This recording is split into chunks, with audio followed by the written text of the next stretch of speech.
South Korea and the United States are holding back-to-back senior-level talks this week.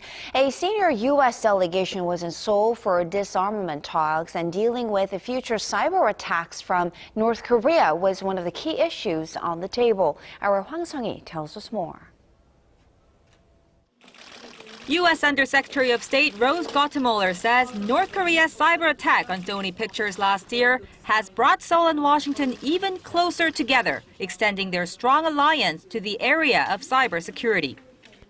There was no daylight between the Republic of Korea and the United States in how we dealt with this issue, and both of our presidents, President Park and President Obama, feel that this is an enormously important area where we must be joined very closely together in how we address cyber threats. The U.S. diplomat was in Seoul Friday for discussions on disarmament and nuclear nonproliferation issues.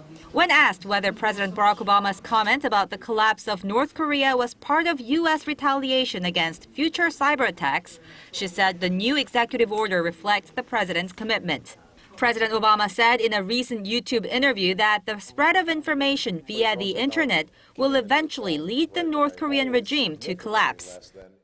I think the fact that we have a new executive order that's devoted to this, it really shows how committed the president is to paying intense attention when these problems arise.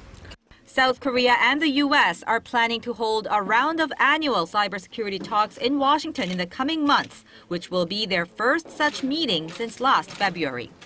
Hwang Sung-hee, Arirang News.